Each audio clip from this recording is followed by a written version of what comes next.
In the Crystal Fortress, the alien princess declared, "You belong to me." Part 1. Lily had never seen a sky like this before. It was not blue or black, but a deep violet, streaked with ribbons of silver light like rivers flowing through the heavens. She stood on the edge of a floating island, her boots resting on glassy ground that hummed softly beneath her feet. The air smelled of ozone and something sweet like crushed petals from a flower that did not exist on Earth. Around her, two small dragons, coiled protectively, one with scales the color of summer leaves, the other shimmering like ocean foam. They were no bigger than house cats, but their eyes held ancient intelligence, and their wings buzzed with quiet energy. They were not pets. They were partners born from strange eggs found in the wreckage of an old human colony ship lost near the Orion. Lily had been alone for weeks, ever since her survey vessel, the Aurora, had been torn apart by an energy storm she did not understand. One moment she was checking atmospheric readings, the next her ship was gone. Her crew vanished only. She remained pulled from the void by long, slender hands and brought to this impossible world called Ziray. The Zirians were tall and graceful, their skin like polished opal. Their eyes deep pools of shifting starlight. They moved without sound and spoke in voices that sounded like wind through crystal chimes. They did not eat or sleep. They existed in a state of perfect balance, emotionless, logical, serene. At first they treated Lily like a curiosity, a rare specimen from a primitive world. They watched her eat. They studied her tears. They recorded her laughter as if it were a foreign language they could not translate. But one among them watched, more closely than the rest. Princess Selene, the heir to the crystal throne, had taken a special interest in the human woman. She observed Lily from hidden chambers using mirrors that bent light, and thought she saw how Lily spoke to her dragons, how she sang softly when she thought no one was listening, how she refused to give up even when hope seemed lost. Selene had never met anyone like her. To the Zirians, emotions were flaws, relics of an unevolved mind. They had long ago merged their consciousness into a shared network, a hive mind that ensured peace, order, and unity. No one argued, no one wept. No one dreamed alone, but Lily dreamed every night, and sometimes she woke with tears on her cheeks and a name on her lips. Names of friends lost in the way. Selene could not understand it, but she wanted to, so she summoned Lily to the heart of the fortress. The summons came at dawn, or what passed for dawn on Zira. A soft chime echoed through Lily's chamber, and the walls parted to reveal a corridor of glowing crystal. The dragons hissed, but Lily placed a hand on each of their heads. "Calm down," she whispered. "They trust me, or they wouldn't have kept me alive this long." She walked the corridor barefoot, her boots left behind as custom demanded. The floor warmed beneath her steps as if the fortress itself recognized her presence. At the center of the floating city stood the throne room, a vast dome open to the sky where clouds drifted like silent ships. The throne was not made of metal or stone, but of living crystal that pulsed with a slow, steady rhythm. There Selene waited. She wore a gown woven from light and memory. It shifted colors with her mood, though Zirians claimed to have no moods. Lily noticed the subtle changes. The gown flickered, pale gold when Selene was curious, deep indigo when she was troubled. "You came," Lily said, stopping a few paces away. "I called you." Selene replied, her voice smooth as glass. Yet there was something beneath it, a tremor, almost human. The dragons stayed at Lily's heels, their tails twitching. "Alert, why am I here?" Lily asked. Selene rose from her throne and stepped down onto the same level as Lily, a gesture of equality rare among the Zirians. "You are incomplete," she said. Lily frowned. "Incomplete? Your mind is fractured, your emotions uncontrolled. You feel too much and understand too little." Selene's eyes glowed faintly. "You suffer because you are alone." "I'm not alone," Lily said, glancing at her dragons. "They are animals," Selene said, though her voice lacked cruelty, only certainty. "They cannot share your thoughts, they cannot join the unity." Lily crossed her arms. "You want me to join your hive mind. It is not a want. It is a gift," Selene said, stepping closer. "You will know peace, no more fear. No more loss. You will become part of something greater." Lily shook her head. No thanks, Celine tilted her head confused. Rejection was not in the Xerian experience. Why not? Because that's not me, Lily said firmly. I feel pain. Yes, but I also feel joy. Love, hope. Those things matter. They make me human. You call it strength, I call it chaos, Celine said. Maybe it is chaotic, Lily admitted, but it's mine. For the first time, Celine's expression shifted. Something like frustration flickered in her eyes. Then she said softly, "You belong to me."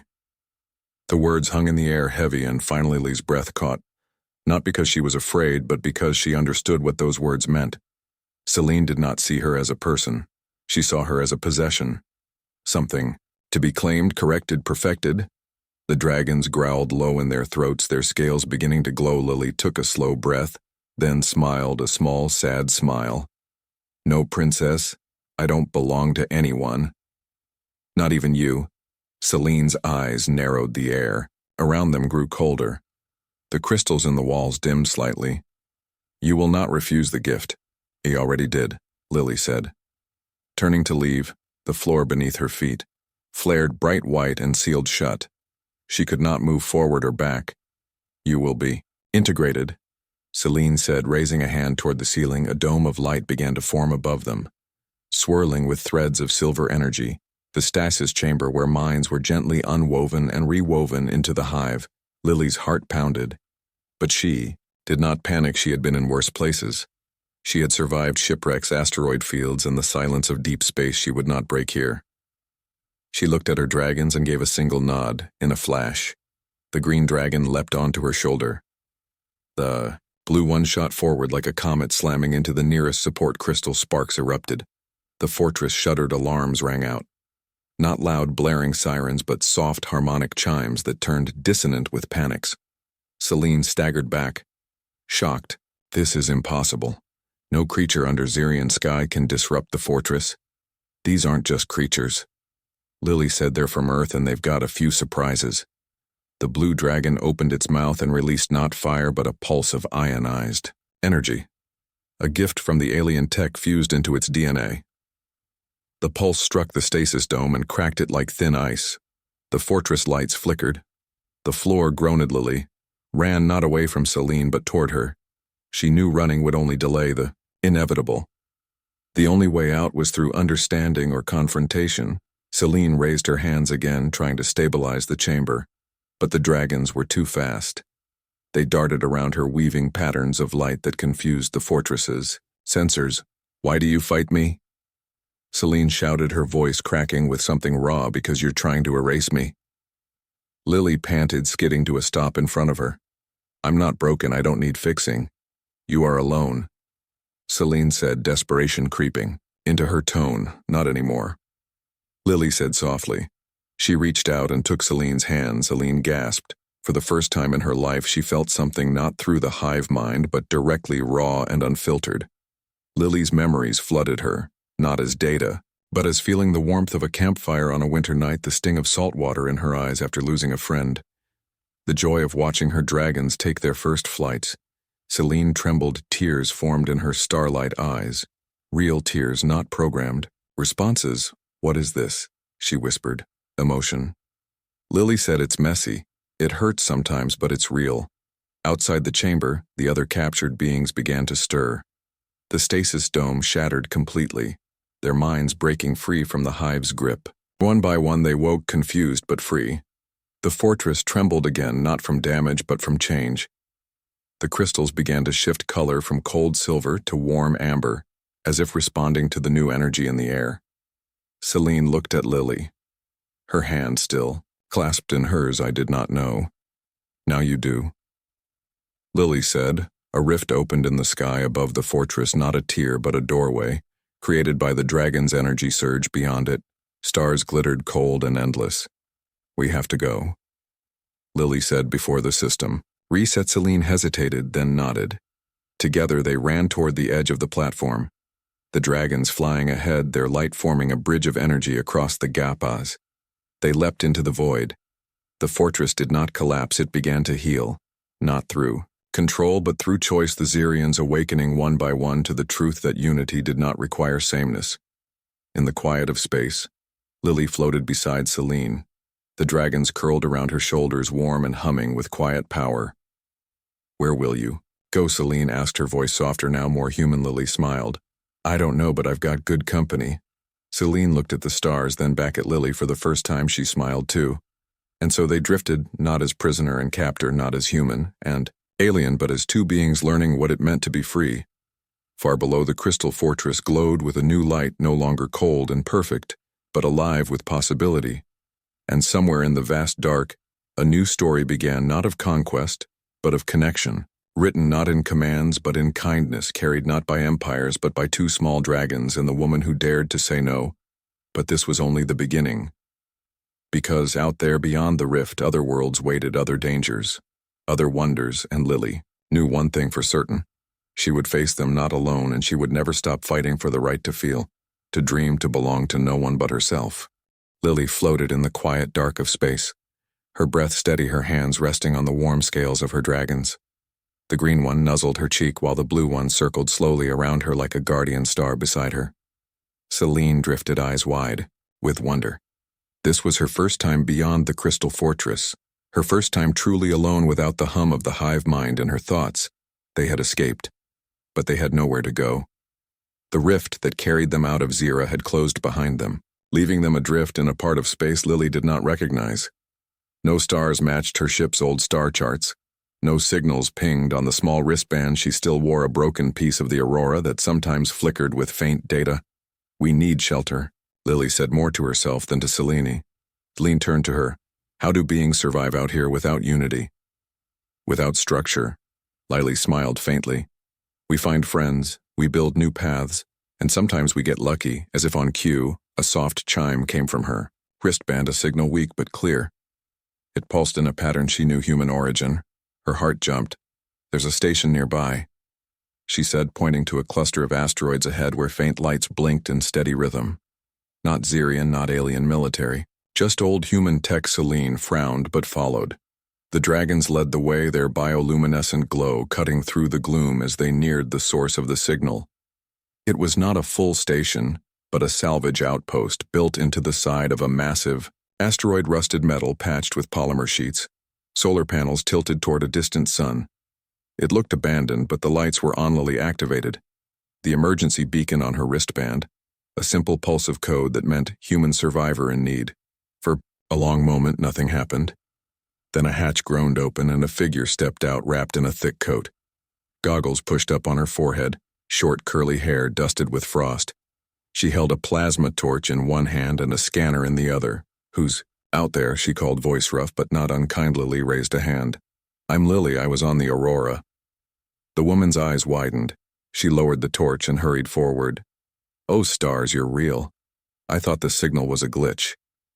She stopped short when she saw Celine, tall, opal-skinned alien princess floating beside a human with two glowing dragons coiled around her arms. "Oh, Lily. You bring friends?" "This is Celine." Lily said, "She's complicated." The woman blinked, then grinned. "I'm Maya. Nice to meet. You both now get inside before you freeze." Inside the outpost. Warmth wrapped around them like a blanket. The walls were lined with tools, spare parts, and shelves of old books. Real paper books. Maya said she liked the smell of them. The dragons curled up near a heater, purring softly like contented cats. "So you're from Zira," Maya said, handing Lily a cup of hot broth. "You're the first Zirian I've ever seen in person. Most folks say you're a myth."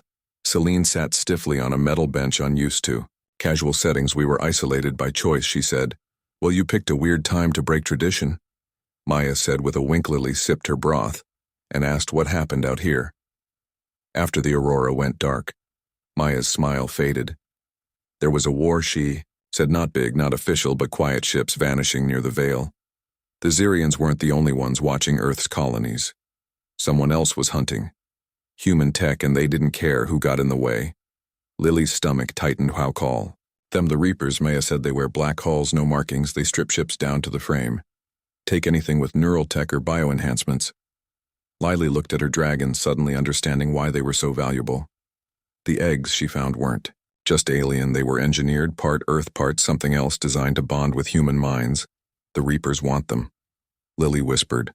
Maya nodded. And now they know you have them. As if on cue, the outpost lights flickered red. An alarm buzzed low and, urgent, incoming ship, Maya said. Already moving to the control panel, not Zirian signature, too fast, too quiet. Celine stood, her eyes narrowing. They are here, Lily set down her cup and called her dragons to her side. What do we do? Maya pulled up a star map on a cracked screen. There's an old jump gate nearby, hidden in the asteroid belt. It hasn't worked in years, but if we can power it, maybe we can vanish before they lock on. How long to reach it? 10 minutes if we push the skiff. Lily nodded, then looked at Celine. You don't have to come with us, you could signal your people. Celine met her gaze. I left my people to learn something new. I will not run back because it is hard. Maya clapped her on the shoulder. All right, then let's move. They rushed to the hangar where a small skiff waited, battered but functional. Lily took the pilot seat. Maya manned the rear turret and Celine sat beside Lily, her hands folded calmly, though her eyes watched every readout. The skiff shot out of the asteroid bay, just as 3 black ships emerged from the shadow of a larger rock, sleek, silent, deadly. Hold on, Lily said, punching the thrusters. The chase was on. Asteroids whipped past the viewport as Lily wove through the belt with practiced ease. She had flown these routes before during her survey missions, but never with hunters on her tail. One Reaper ship fired a pulse beam. It missed, but the shockwave rattled. The skiff, Maya's voice crackled over the comm. I've got one on my sights. Hold still, you ugly. Scrap heap. A flash lit the dark as her turret fired. The Reaper ship veered but did not break. They're fast, Lily muttered. Celine closed her eyes for a moment, then opened them. Glowing faintly, the Zirians could manipulate energy fields through thought. It was how their cities floated. What are you doing? Lily asked. Borrowing from what you showed me, Celine said. She reached out with her mind, not to control, but to connect to the skiff's failing systems, to the asteroid field, to the very dust in the void. The skiff surged forward faster than it should have. Maya's laugh echoed over the comm. Now that's a boost. They reached the jump gate, a massive ring half buried in ice and rock, covered in vines of frozen cable. It's dead, Maya said, scanning it. No power. No signal. Lily looked at Celine. Celine nodded. She stepped out onto the hull, tethered by a safety line, her hands pressed against the gate's core. The dragons flew beside her, their light merging with her own. Lily watched in awe as Celine channeled energy not from the hive mind but from herself, from the emotions she had just begun to understand: fear, hope, loyalty, love. The gate hummed, lights flickered to life along its rim. It's working, Lily shouted. But the Reapers were closing in. 2 ships now. One had broken off to flank them. Maya's turret spun, firing non-stop by time she yelled. Lily held the skiff steady as Celine poured everything she had into the gate. The opal skin on her arms began to crack, faintly glowing lines spreading. Like veins. You're hurting yourself, Lily called. Celine did not stop. I choose this. With a final pulse, the gate roared to life, a swirling vortex of blue energy forming in its center. Go, Lily, Maya shouted. Lily grabbed Celine and pulled her back inside. Just as a Reaper beam sliced through the space they had occupied, the skiff leapt into the vortex. Silence, then light. They tumbled out near a blue-green planet ringed with gentle clouds. The gate behind them collapsed into stardust. Everyone okay? Lily asked, breathing hard. Maya's voice was weak. Yeah, but I think I used up all my luck. Celine slumped in her seat, exhausted but smiling faintly. It worked. Lily guided the skiff toward the planet's surface. Sensors showed breathable air, safe gravity, and no immediate threats. They landed in a wide meadow under twin suns. The grass shimmered silver in the light, and strange birds sang in harmonies that sounded almost musical. The dragons hopped out first, stretching their wings, then rolling in the soft grass like puppies. Maya leaned against the skiff door, watching them. I never thought I'd see dragons outside a storybook. They're not just dragons, Lily said. They're the reason we're alive. Celine walked to the edge of the meadow and looked up at the sky. For the first time in her life, she felt small, not weak, but part of something vast and beautiful. What now? Lily asked. Joining her, Celine was quiet for a long time. Then she said, the Reapers will keep hunting. They see your dragons as Weapons or tools they do not understand what they truly are. And what are they? Lily asked partners. Celine said simply. Lily smiled. Yeah, they are. Mayas limped over holding a small device. It's a data chip I pulled from the Reaper signal before we jumped. It's encrypted, but I think it has coordinates. Maybe their base. Lily took it. This could end it. Or get us killed, Maya said. But hey, we're already in deep. Celine looked at both of them. I will help you. I owe you more than I can say. You don't owe us anything. Lily said. You're with us because you want to be. Celine nodded. That is enough. As the twin suns dipped below the horizon, painting the sky in gold and rose. The three of them sat by a small fire. The dragons curled at their feet. They were tired, bruised, and far from home, but they were together. And for the first time in a long time, Lily felt hope, not just for survival, but for something more.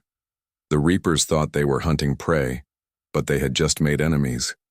And Lily her dragons. Celine and Maya's were not the kind to run. They were the kind to fight back.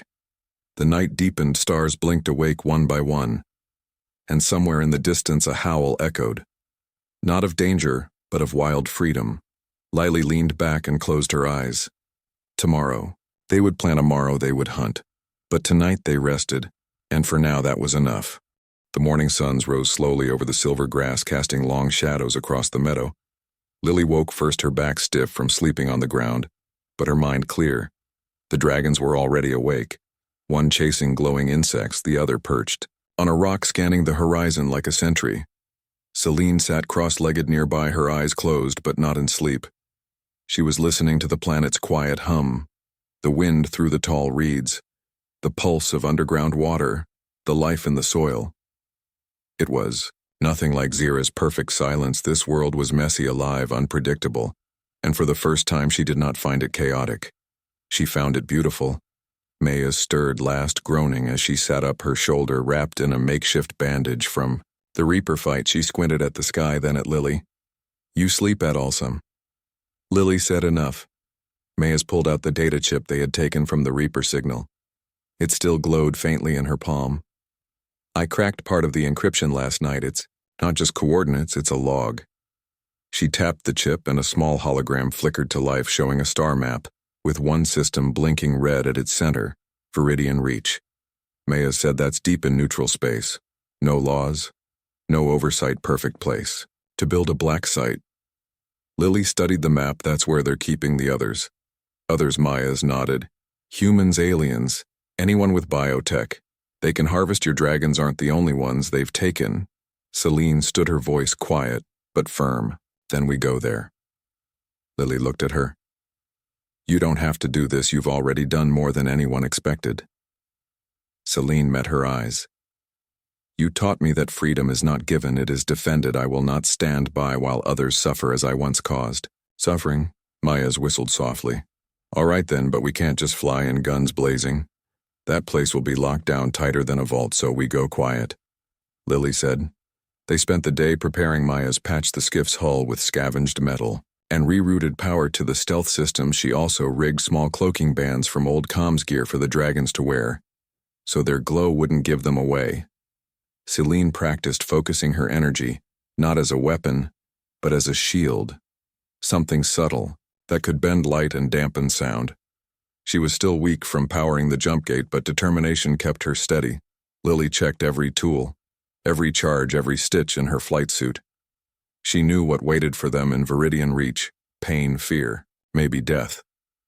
But she also knew she could not turn away. By dusk they were ready. The skiff lifted off silently, vanishing into the upper atmosphere, then into the dark. The journey took 2 days, during which they spoke little but shared much in silence. Lily taught Celine how to play a simple card game using old Earth decks. Maya's told stories of salvage runs gone wrong and right, and Celine listened, learning the rhythm of human humor and sorrow. The third day the skiff dropped out of warp near the edge of the Viridian system. There it was, a massive station hung in orbit around a dead moon, black as oil. No lights, no signals, just a silent predator waiting. That's it, Maya's whispered. Powering down all non-essential systems, we go in on thrusters, only. Lily nodded and took the controls. They drifted closer, hugging the shadow of a debris field left over from old battles. The station loomed larger with every passing minute, its surface covered in docking arms and weapon turrets, all inactive for to entry point. Mayus pointed to a small service hatch near the waste vents. Not glamorous, but it's our best shot. Lily guided the skiff into position, then cut the engine's time to move. They suited up in dark gear, the dragons tucked into specially made carriers on their backs, their cloaking bands active. They looked like shadows with eyes. The airlock hissed open and they stepped onto the station's outer shell, magnetic boots clicking softly against the metal. Inside, the station was colder than space, not in temperature, but in feeling. The walls were lined with pipes that pulsed faintly with blue fluid neural coolant. Lily guessed used to keep biosubjects stable. They moved through narrow corridors, avoiding patrols of drone guards, sleek machines with no faces, just sensors and weapons. Celine placed a hand on the wall and closed her eyes. They are holding over 200 beings, she whispered, minds suppressed but not broken. Lily's jaw tightened. Then we find them fast. Maya's led them to a central hub, a massive chamber ringed with glass pods, each one holding a living being. Humans, yes, but also insectoid aliens, scaled warriors, even a few Xerians. Their opal skin dull with despair, and in the center of it all stood a figure, tall in a black coat, his face hidden behind a smooth mask that reflected nothing. The Lead Reaper. He turned as if he had known they were coming. "You are persistent," he said. Voice filtered through a modulator. Lily stepped forward. "Where are the dragon egg?" She tilted his head. "You care for them as if they were children. They are weapons, child. They were made to obey. They were made to choose." Lily said, "And they chose me." Reaper laughed, a dry sound like stone grinding on stone. "Then choose this?" Raised a hand and the lights in the chamber died, replaced by a red emergency glow. At the same time, the glass pods began to seal tighter. Alarms blared. "He's going to purge the chamber." Maya's yelled. "No," Lily shouted. She released her dragons. The green one shot toward the control panel, its claws sparking as it tore into the wiring. The blue one flew straight at the Reaper, unleashing a focused ion burst that shattered his mask. Beneath it was not a human face, but a patchwork of grafted tech and scarred flesh. His eyes were cybernetic, cold and calculating. "You think you can stop us?" he snarled. Celine stepped forward, her hands glowing softly. "I am Xerian Princess Celine, and you have stolen from my people, from many peoples you will answer for." Did the Reaper sneered. "Xerians do not fight. I am not just Xerian anymore," she said, and she struck, not with force but with resonance. A pulse of pure emotional energy drawn from everything she had learned from Lily, from Maya's, from the quiet meadow under twin suns. The Reaper staggered, his systems glitching, his mind flooded with feelings he had long buried. Fear, regret, shame in that moment. Maya's disabled the purge sequence and Lily smashed the nearest pod open. A young human girl stumbled out, trembling. "But alive, go," Lily said to her. "Find the others, free them." Chaos erupted. Beings poured from their pods, some weak, some angry, all desperate. The station shook as systems failed one by one. The Reaper recovered fast. He pulled a blade from his coat made of black crystal. It hummed with stolen Xerian energy. "You will not leave here alive," he hissed. He lunged at Lily. But Celine intercepted him, her hands meeting his blade, not with steel but with light. The crystal shattered in his grip. "How," she whispered. "You gave me a gift," he said, voice breaking. "You showed me what it means to feel, and I hated it, so I tried to destroy it in others." Lily stared at him. "You're one of the lost, aren't you? Someone they took and changed." He nodded once, then collapsed too. His knees, the fight gone from him. The station groaned around them, its core destabilizing. "We have to go now," Maya shouted. They herded the freed prisoners toward the skiff docking bay, the dragons flying ahead, clearing the path as they ran. Lily saw something in a side chamber, rows of dragon eggs pulsing softly in stasis. "Wait," she said. She broke away and rushed in, grabbing 2 eggs, one green, one blue. They felt warm in her arms. Alive, Celine followed. "You cannot save them all. I can save these," Lily said. They reached the skiff just as the station's core exploded behind them. The blast threw them forward, but Maya's was ready. She fired the thrusters and they shot into open space. Behind them, the Reaper station crumbled into dust. In the quiet that followed, no one spoke. The freed beings huddled together, some crying, some laughing in disbelief. Lily held the eggs close. They would hatch soon. She could feel it. Celine sat beside her, watching the stars. You did it. We did it, Lily corrected. Mayas leaned back in the pilot seat, exhausted but smiling. Guess I'm out of a job now. No more reapers to hunt. You could join us, Lily said. Mayas raised an eyebrow. Slyly looked at Celine, at the dragons, at the eggs in her arms. We're not going back to how things were. We're going to build something new. A place where beings like these can be safe, can choose their own path. Celine nodded. A sanctuary. Not of control, but of choice. Mayas grinned. Well, when you put it that way, count me in. The skiff drifted toward a quiet system far from war and empires, a world with green forests and clear rivers and room to grow. As the days passed, the eggs began to glow. One morning, Lily woke to soft chirping. Two tiny heads poked out of the shells, one with golden scales, one with violet eyes, wide and curious. The older dragons nuzzled them gently, as if welcoming new siblings. Lily smiled and looked out the viewport at the planet below their new home. It would not be easy. There would be challenges, dangers, maybe even more, enemies, but they were ready, because they were not alone. They had each other, and that was enough. The stars watched in silence as the little ship descended into the clouds, carrying hope, not in grand speeches or mighty weapons, but in small hands, small wings and hearts that chose to care. And somewhere in the universe, a new kind of story was being written. Not of conquest or fear, but of kindness, courage, and the quiet power of saying no and yes.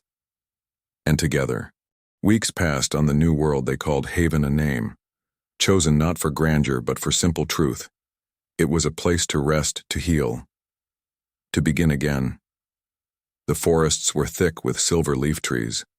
The rivers ran clear and cool, and the air smelled of rain and wild blossom. Lily lived in a cabin built near a waterfall, its walls made of woven reeds and polished stone. The dragons slept on the roof, their scales catching the sun like living jewels. The two new hatchlings tumbled through the grass, every day growing fast, their wings still soft but their minds sharp already. Learning to understand Lily's thoughts without words, Celine had changed too. She no longer moved with the stiff grace of a Xerian princess. She walked barefoot in the mud, laughed when the hatchlings knocked her over, and sat for hours watching fireflies dance above the river. She wore simple clothes now woven by freed refugees who had come to Haven seeking safety. Mayas ran the comms hub from a repurposed cargo module buried in the hillside. She kept watch on the stars, not for enemies but for signals of others in need. Sometimes a faint distress call, sometimes a hopeful hello. They were building something quiet, something real. But peace never lasts long in the galaxy. One evening, as Lily fed the dragons bits of roasted root, a warning chime sounded from the comms hut. Mayas's voice crackled over the link. Lily, get here now. Lily ran, the hatchling scrambling after her, Celine close behind. Inside the hut, Maya stood over a flickering screen, her face tight. What is it? Lily asked. A signal, Maya said. But not from humans or Xerians. This is older. Much older. The screen showed a repeating pattern. Not language, but music. A slow, haunting melody made of light and vibration. Celine stepped forward, her eyes wide. That is the song of the first builders, the Who, the ones who came before the Xerians, before humans, before anyone we know. Maya said, voice low. They vanished thousands of cycles ago. But legends say they built the first jump gates, the first biolinks. They were the ones who seeded life across the stars. Lily frowned. Why is it playing now? Because something woke it up. Maya's pointed to a star cluster on the edge of known space. There, a ruin, just appeared out of nowhere. No debris, no energy trail, just there, and it's calling us, Lily said. Celine nodded. It is not a random signal. It is an invitation or a warning. They debated what to do all night. Some of the refugees begged them not to go, said it was a trap. Others believed it was a chance to learn the truth about the dragons, the eggs, the reapers, maybe even themselves. In the end, Lily made the choice. We go, she said, not as soldiers, not as conquerors, but as listeners. They prepared the skiff again, stronger now, with shields from salvaged Reaper tech and a new engine core powered by Celine's refined energy field. The dragons rode in custom harnesses, the hatchlings tucked into soft carriers, As they lifted off from Haven, the refugees gathered below, waving not with fear but with hope. The journey took 5 days through quiet space where stars burned cold and distant. On the 6th day, they saw it, a ring-shaped structure floating alone in the void, not made of metal, but of something like living stone covered in glowing vines that pulsed with the same rhythm as the signal. No ships, no defenses, just silence. Lily brought the skiff to a gentle stop at the ring's edge. "You feel that?" Celine asked. Lily nodded. "It's like the dragons, when they dream." They stepped out onto the ring's surface. The gravity was light, the air breathable as if the place remembered what life needed. The dragons led the way, their glow brighter than usual, as if answering a call deep. Inside the ring they found a chamber open to the sky. Above, a pool of still water reflected the stars perfectly in its surface, and in the center of the pool floated a single orb of light. As Lily approached the orb, it split into 3 shapes. One showed Earth long ago, green and wild. One showed Zira in its earliest days before the hive mind. Before the crystal swan showed a third world, burning, then blooming, then silent. The message was clear. The first builders had watched them all. Then a voice came, not in words, but in feeling. "You have chosen connection over control." The voice said, "You have protected the bond between mind and heart. You are ready." Ready for what? Lily asked. To remember. The pool rippled, and images flooded their minds. The dragons were not weapons. They were guardians created by the first builders to protect young species during their most fragile time. The eggs were seeded on many worlds, waiting for the right minds to find them, minds full of empathy, not greed. The reapers had found one nest and twisted its purpose. They thought the dragons were tools to be used, but they were meant to be partners. "You are the first in many cycles to awaken the true bond." The voice said, "Your kind and the Zirians were never meant to be alone or separate. You were meant to grow together." Celine fell to her knees, tears streaming down her face. "We forgot." "But you remembered," Maya's whispered. The orb dimmed, then floated toward Lily and gently touched her forehead. Knowledge poured into her, not as data, but as understanding. How to heal broken minds, how to grow food from starlight, how to speak to plants in storms. Then it turned to Celine and gave her something else. The ability to share emotions without losing herself, to give comfort, without control. As it touched the dragons and the hatchlings who glowed so brightly, the whole ring lit up. When it was over, the orb vanished, the pool stilled. The ring began to fade. They ran back to the skiff as the structure dissolved into stardust behind them. On the journey home, no one spoke much. They were full of what they had seen when they landed on Haven. The refugees waited not with questions but with open arms. In the days that followed, everything changed. With Lily's new knowledge, they grew crops that fed hundreds. In weeks, not seasons. Celine taught the Zirian refugees how to feel without fear, how to connect without losing themselves. Maya's used the old builder codes to fix broken ships and build new ones. The dragons flew every day, not just as protectors, but as teachers, showing the young ones how to listen to the wind, to the trees, to each other. One evening, Lily stood on the ridge above the settlement watching the sunset. The hatchlings curled at her feet. The older dragons perched on nearby rocks. Celine joined her. "You look tired," Lily smiled, but happy. "Do you think the first builders are still out there?" "Maybe," Lily said. "Or maybe they live on in what they left behind in us." Celine was quiet for a long time. Then she said, "I used to think perfection meant no mistakes, no pain, no change, and now I think perfection is this," she said, gesturing to the valley below where humans, Zirians, and others worked side by side, laughing, sharing stories, planting seeds. Lily nodded. "Me too." That night they held a gathering. Under the stars, no speeches, just music, food, and light. The dragons soared above, trailing sparks like falling stars, far away in the dark. Another signal began to pulse, faint but steady. Someone else was listening. Someone else was ready. But for now on Haven, there was peace, and that was enough. The story was not over, it never would be, but for the first time in a long time the future felt bright. Not because they had all the answers, but because they had each other. And that was the greatest gift of all. The signal came on a quiet night when the twin moons of Haven hung low and full, casting silver light over the valley. Lily was teaching the hatchlings how to track scent trails through the dew-soaked grass when the comms band on her wrist pulsed. Warm not with alarm, but with a soft familiar rhythm, it was the song again.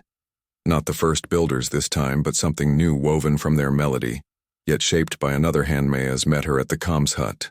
Eyes wide, the source is close, she said. Closer than ever before. On the screen, a single dot blinked near the outer rim of the Haven system.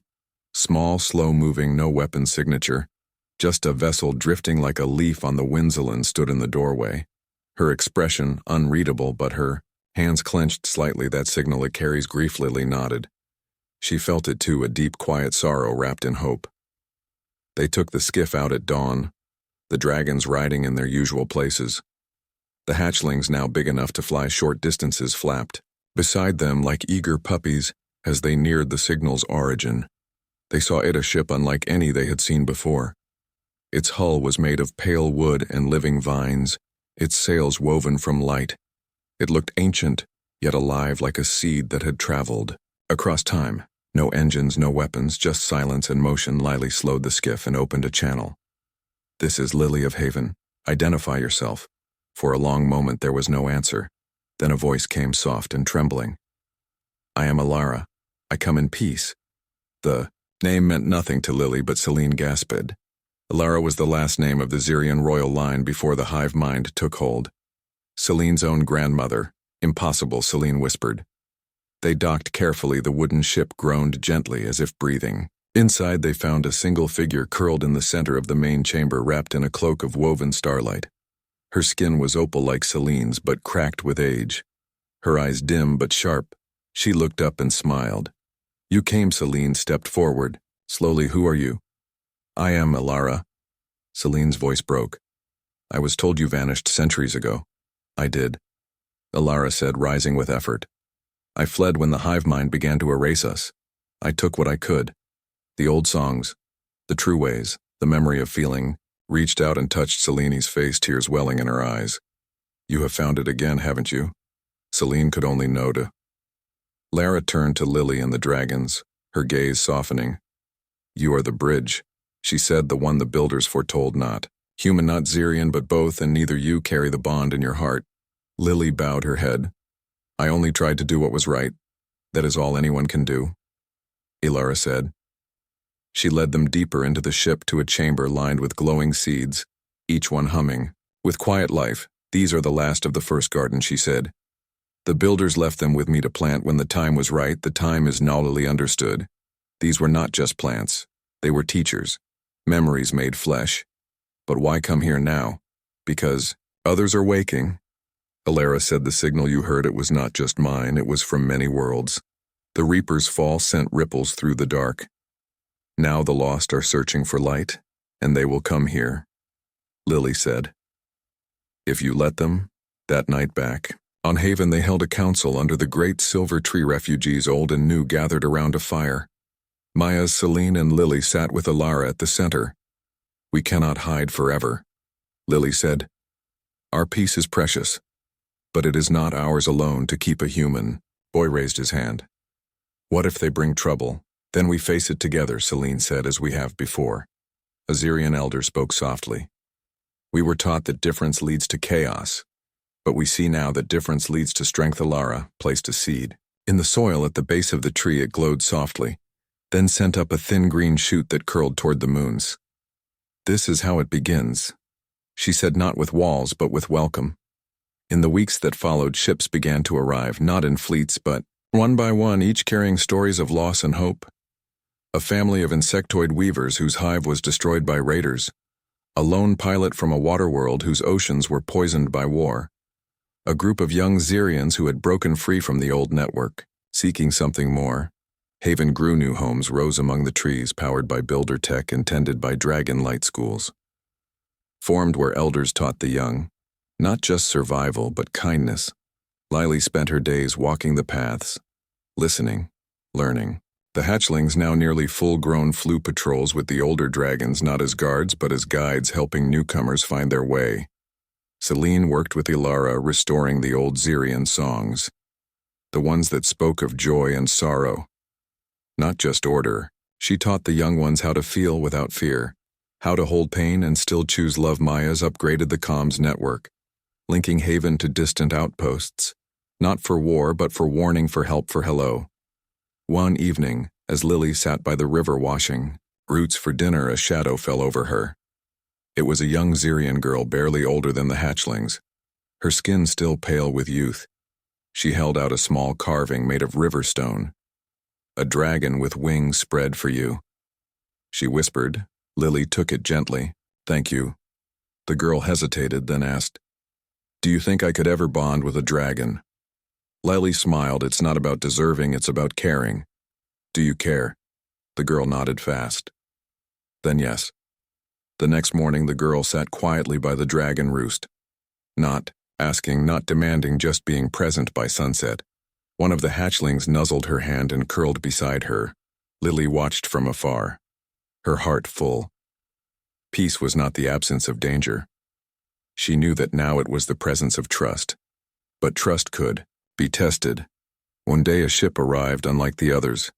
Black scarred its hull patched with mismatched metal. No signal, no warning.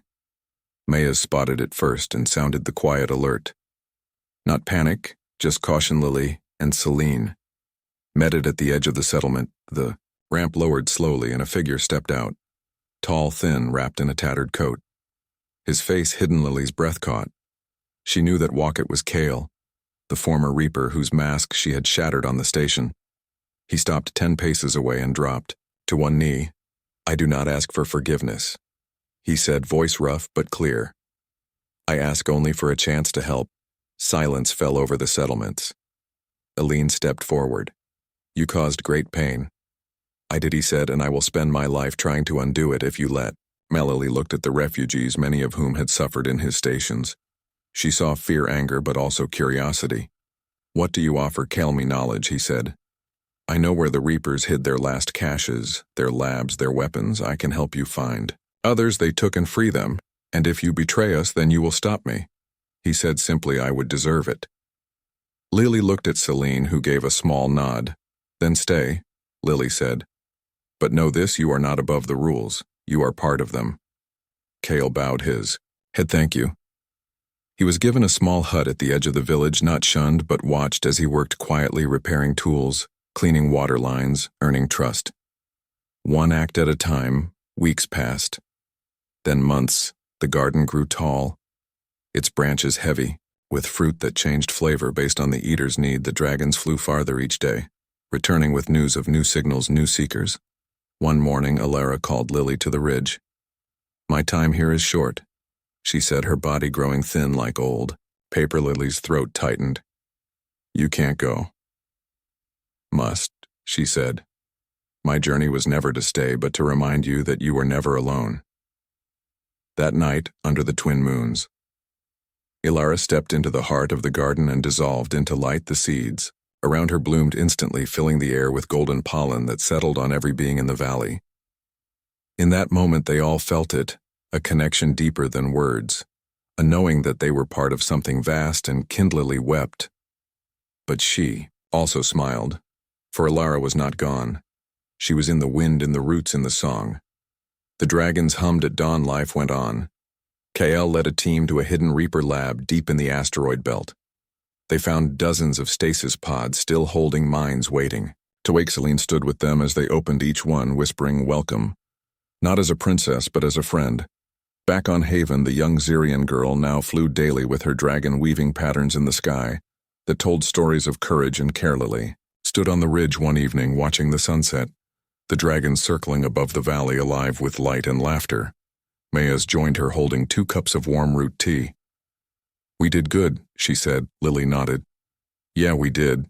And it's just the beginning. Far out in the dark, another signal pulsed. Not of sorrow this time, but of joy. Someone else had found their way, and on Haven the lights burned bright. Not in fear, but in welcome, for the story was not theirs alone. It belonged to everyone who chose to care, and that was the truest magic of all.